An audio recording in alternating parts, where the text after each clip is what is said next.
It's morphin' time!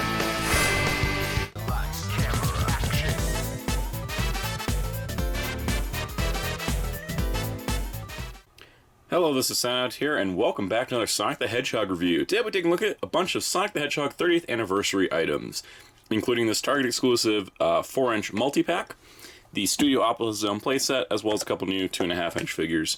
I'd say new because Super Sonic is a reissue, but I didn't have him before and we got Silver.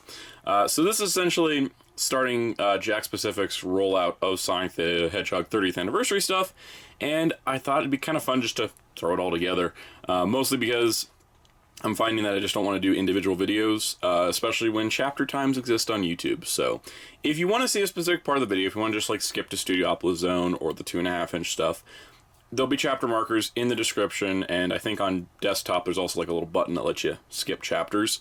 So if you want to look at stuff specifically, we'll be doing it that way. That way we can just kind of get all this together. Now, Sonic, of course, is 30 years old. I haven't been there since the beginning, but I've been there pretty long. This is the SEGA PC collection for Sonic and Knuckles, which included Sonic 3, Sonic and Knuckles, and Sonic 3 and Knuckles. This is something I found recently, and this was my first experience with the Sonic the Hedgehog game. It's like this and the Sonic OVA on ADV's old DVD is what got me into the franchise, and I thought I'd share. This is something that, you know, I guess SEGA was doing PC stuff for a hot minute, and this was one of the things they put out. So yeah, it's just kind of one of those, you know, nice little memories, but that's kind of where I started, and I thought while we're talking about where Sonic started, there would be that. Now, of course, what's kind of odd with this initial assortment of 30th anniversary stuff, there's another larger playset we'll be taking a look at later. I didn't come across it in stores yet. This stuff I all found at Target. There is Sonic stuff starting to trickle out at Walmart. But I guess my original point was, most of this isn't based on the first Sonic game, which, I mean, that's a whole discussion of, like, you know, is the first Sonic game just revolutionary, not as iconic? But this 2-pack is very Sonic Hedgehog 2 themed. Studiopolis Zone is Mania, and then these guys are modern. So there's 30th anniversary branding, not necessarily because of the 30th anniversary of the first game, but because of the 30th anniversary of the franchise. So with that being said, we're going to look at my bread and butter with this line, the 4-inch stuff, and then we'll look at these guys, and we'll look at that at the end. So buckle in. Alright, so here is the 30th anniversary 4-inch multi-pack. Now this is exclusive to Target stores in the US. It contains classic Dr. Eggman, classic Sonic, and Mecha Sonic, which is from the Death Egg Zone of Sonic the Hedgehog 2. It's not Metal Sonic's prototype or anything. They are separate things. Sonic can sometimes be a little redundantly confusing.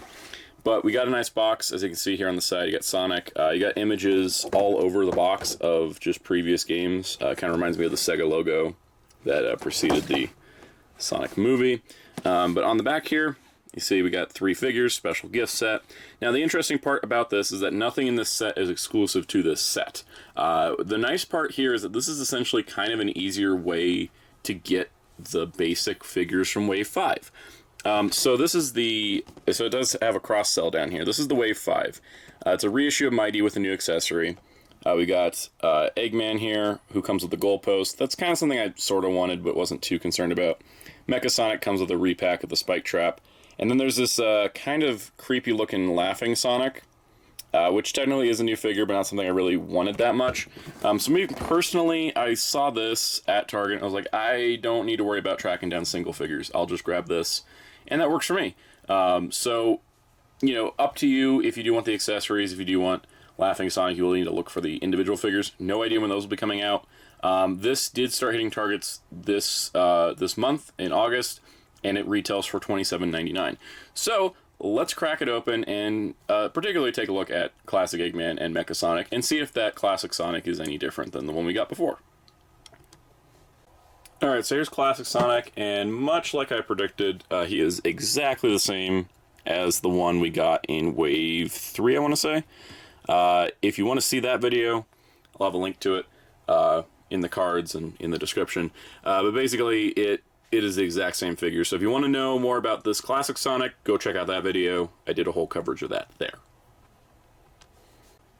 Alright, so we have our first new figure, Classic Dr. Eggman. Now this is a tricky design to pull off as an action figure because he essentially is ball, arms and legs. And that has led to, I think, a lot of companies not tackling this one. He's got the classic look to him, he got the mustache. I like how the shadow, like there's a natural shadow that casts over his mouth, but you can kind of see he's got teeth under there. See if I can bring the light closer, you can see. They did sculpt the teeth. It's just really hard to see because of the natural shadow of his enormous mustache, which is not quite even because the box kind of didn't have head, like this side was kind of in and this side wasn't as much, but no big deal. Paint apps are pretty solid overall, just like usual, but his articulation's pretty neat because he's got shoulders, which makes sense. He's got, you know, outward shoulders, pretty tight joints overall. He's got an elbow bend, he's got an elbow swivel, and he's got a ball joint wrist. You got hips that move out, they move around. Then he's got knees, and then the knees also rotate at the knee, and then he's also got an ankle pivot, which is really helpful because due to the nature of classic Dr. Eggman, this is a very easy figure to have fall over. But with having, like, you know, 4 points of articulation in each leg, you can kind of balance them out pretty nice, which is really appreciated. For example, a figure that came out prior was Jazzware's classic Eggman when they did the Sonic 20th or 25th line. I want to say 20th. Yeah, 20th line, if it's been that long. But theirs is pretty alright. They got actually kind of the same articulation, even down to the hands, but this one has, you know, super solid torso, while this one's hollow. Like, you can hear that's kind of a hollow figure. This one's solid, which is kind of the problem with, you know, Jazzware's Sonic figures in general because of the way the heads are. So it definitely feels like this Eggman's going to stand better, especially with the joints. You can adjust his pose. This one just had hips, so it definitely is an upward improvement there. Plus, just in general, you know, the difference between Jakks and Jazzwares is Jakks figures are larger, a little more detailed. And then also for a good comparison, here is the modern Eggman that's been released by Jakks, and that makes a nice pairing, and it's given me, you know, good old flashbacks to Sonic Generations, which was a heck of a good time.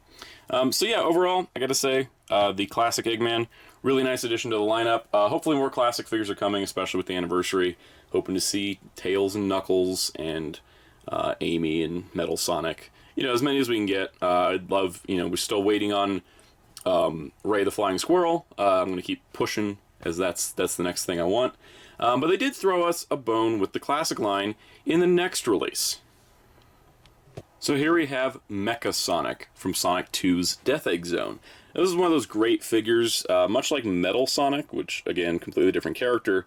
Mecha Sonic's joints are completely invisible. Like, you can't even tell they're there because of the robot nature of the design. And if I'm not mistaken, this is the first action figure ever released for this character. If it's not the first figure, it's at least the first action figure. I don't know of any others that were made with articulation. And yeah, his articulation's really solid. So he's got a ball-jointed head, which, you know, actually moves more than most of the figures. He's got shoulders, he's got elbows, the elbows rotate, no wrists, but the wrists are kind of non-existent anyways. His hips move back, forward and back, not so much in and out, but he does have a knee joint, he does have a rotation, and then his ankle also slightly adjusts, the camera would focus, the ankle slightly adjusts forward and back. You can see the joint there, bend it a little bit of side to side. These wheels don't turn on the back of his feet, but the idea is that he's a robot Sonic, so instead of having thrusters, he just is supposed to kind of speed along on skates. So, pretty neat. As you can see, he fell over, but so is the life of Sonic action figures. So yeah, honestly, like, this is probably my favorite, you know, figure of the wave, because this is still technically a wave. You can see next to Sonic here, he looks pretty nice, and then, of course, we'll bring him in with his creator. Here's Eggman.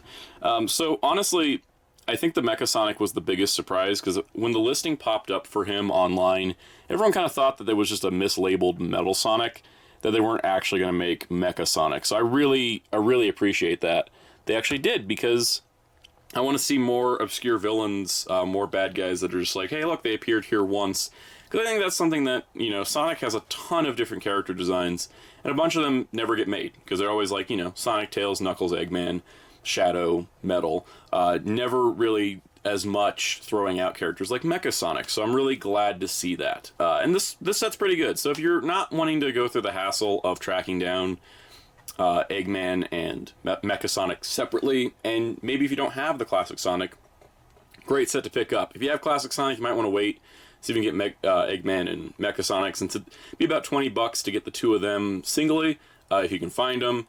But it's $28 for the set, so it's still a little bit cheaper. It's not a full $30, which I did actually appreciate since I don't have accessories. It is a couple bucks cheaper, so it is overall a nice set for me. I just didn't want to deal with having to go out and try to hunt down the individual figures. So that's been a mess. As I talked about in my Waves 2 through 4 video, the video kept getting delayed because I kept not being able to find figures. So I'm glad that they put this set out. I wouldn't mind seeing this in the future. Maybe if we have 3 figures per wave that are new, it'd make a good 3-pack, or a 2-pack of the new figures, just to kind of have more availability. That I think would be great. And maybe more 3-packs to reissue some of the characters that are harder to find. So yeah, with that being said, we're going to transition from the 4-inch line to the 2.5-inch line. I can already hear a bunch of you clicking off, because you're already like, I don't want to look at 2.5-inch figures, and that's fine. But if you do, let's take a look at Super Sonic and Silver. I keep saying Super Shadow, I don't know why. We're going to look at Super Sonic and Silver. Now, before we take a look at these guys, I wanted to show off the little packaging, just because it's continuing the 30th anniversary theme. You see Sonic up the top. Nice little sticker. The 4-inch figures are getting a similar refresh to look 30th anniversary. So here's Silver. Silver's new. This is our first Silver from Jakks. Hopefully we get a 4-inch one. Probably will. You got the card art. You can see the rest of the wave. It's got this really weird lazy eye Sonic figure. I don't know what's up with that. You got Knuckles reissued, Shadow reissued, and then Super Sonic reissued. So it's the typical with the 2-inch line at this point is like 1 or 2 new figures. In this case, being Lazy Eye Sonic and Silver, and then a bunch of reissues. So normal stuff, but still cool stuff. So I'm not going to spend too much time on these because they are very simple figures, but here we got Super Sonic. I'm glad that they reissued him because I mentioned him in the last video where I covered a bunch of 2.5-inch figures. I was like, I really wish they'd reissue Super Sonic because I don't have one. So here he is. Looks pretty nice. He is Sonic with a new head. The body is the same here for the most part. I think the legs are like extended slightly. Or it's just not as noticeable because it's yellow, but they swapped the head and made a new figure. So pretty neat. And then we've got Silver. Silver is also, well, Silver's brand new for this wave. He looks really nice. I actually really like him. A little bit nicer than the Jazzwares one. We'll look at a comparison if they ever make a 4-inch Silver. But yeah, it's pretty nice. I actually am pretty impressed with the hand paint. That seems like it'd be a very small detail on a figure this tiny. So pretty nice. And yeah, for those wondering, these are a totally different scale than the 4-inch line. Being 2.5 inches tall, like they're not even close. So there's that. I'm not gonna pick a Super Sonic up. We're gonna go off to that new playset. Alright, so here is the Studiopolis Zone playset. This is the second playset after the Green Hill Zone 1, which I reviewed previously. Link in description, link in card, link at playlist at end of video. You should be able to find it. And yeah, this is looking pretty cool. It's got another action gimmick, some other little details. It actually looks like it has 2 gimmicks, kind of one where Sonic runs up a ramp and then these little balls move. So we'll see how well that works out. But on the back here, you can see we've got, different gimmicks we'll look at. Seems like there's a little bit more to do with this one than the other one. You can see on the bottom here we got reissues of Tails, Metal Sonic, Rotobug, and Gold Chow. I think that's the next wave of 2.5 after the Silver wave. And we also have the Green Hill Zone playset. So pretty nice. Let's get this thing cracked open and built.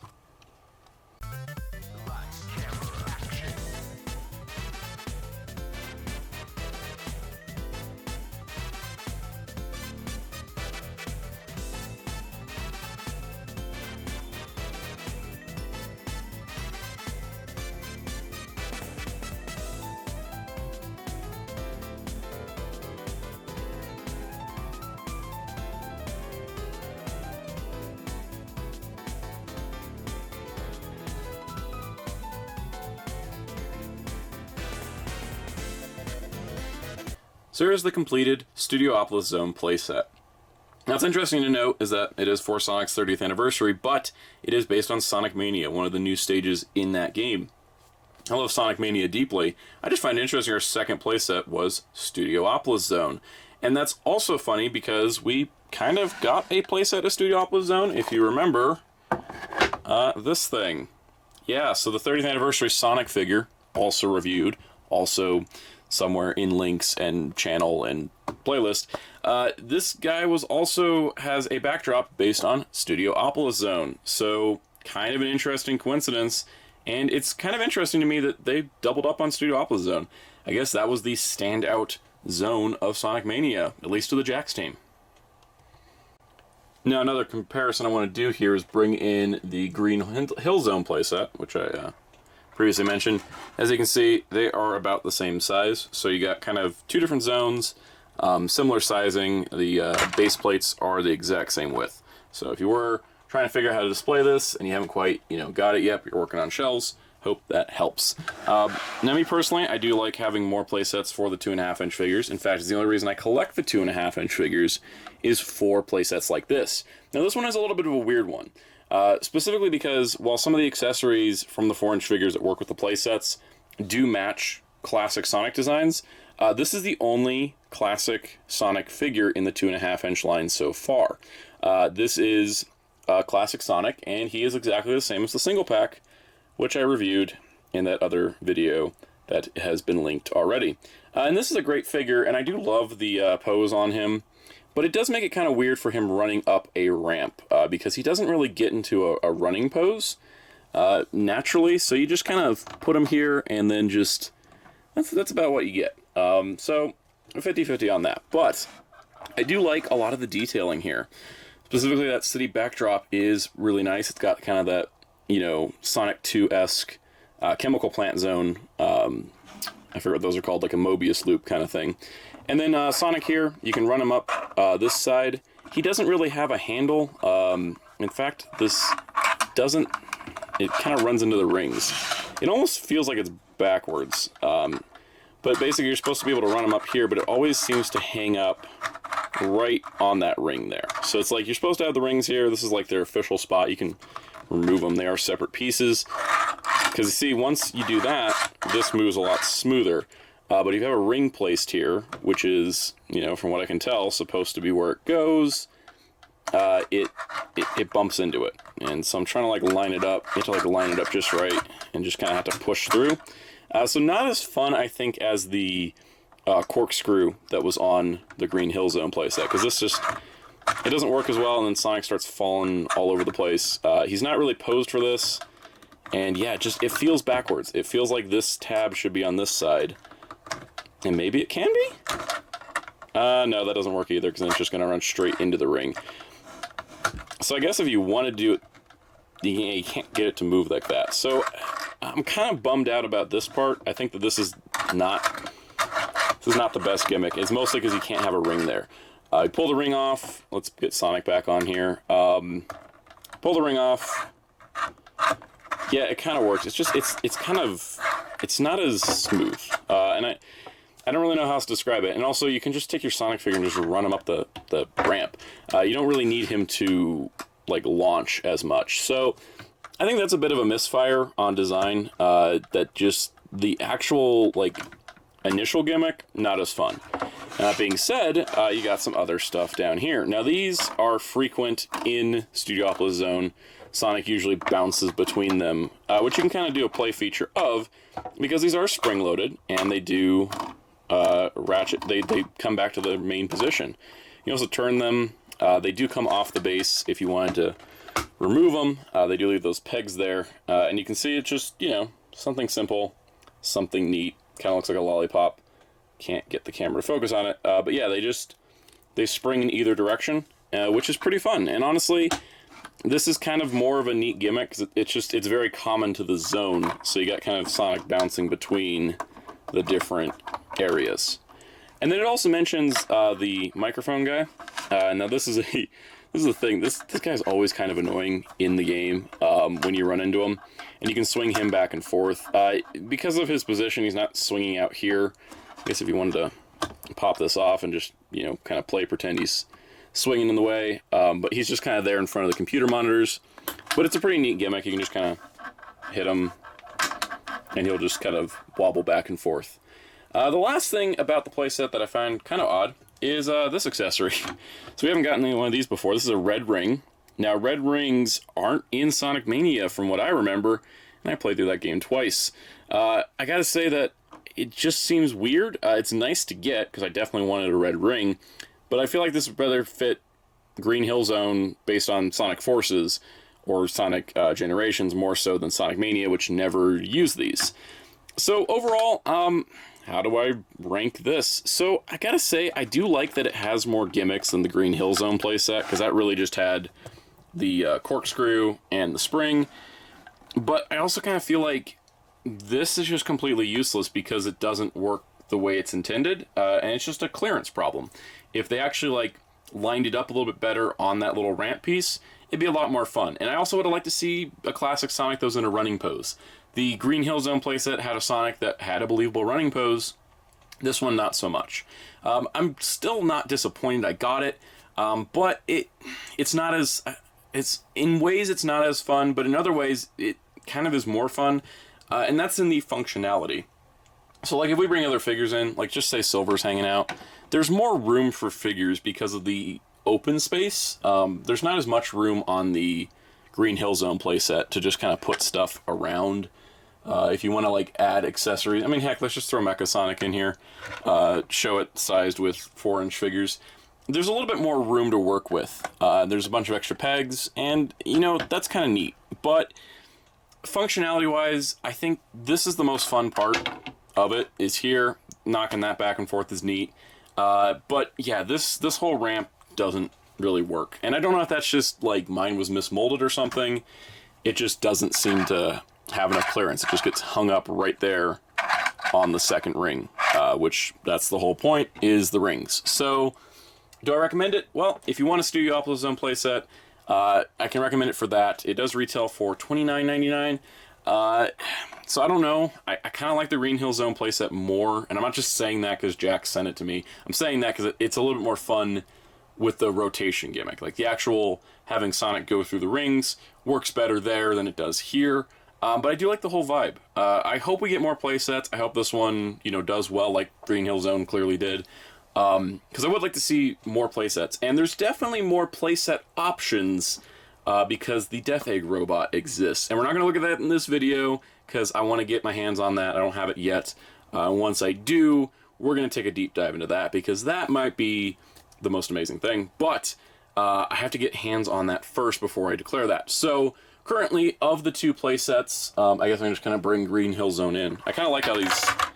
outside of accessories rolling off the thing here, I like how they're easy to kind of pick up and move. I gotta say, Green Hill Zone with its loop gimmick works a bit better. So I don't know, it's ultimately it's up to you if you want to get Studiopolis Zone, if you skip the Green Hill Zone, because you're tired of seeing Green Hill Zone.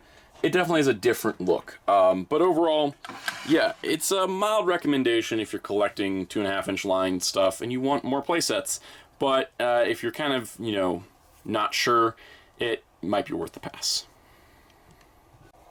So I hope you enjoyed this video. Let me know in the comments down below if I should continue to kind of like group up Sonic items or do them individually. I think grouping them for me works personally, just for editing. I can just kind of put it all together. But if you want to see individual videos instead, please let me know. I do want to get some feedback on that. And be sure to subscribe and hit the notification bell for future Sonic videos.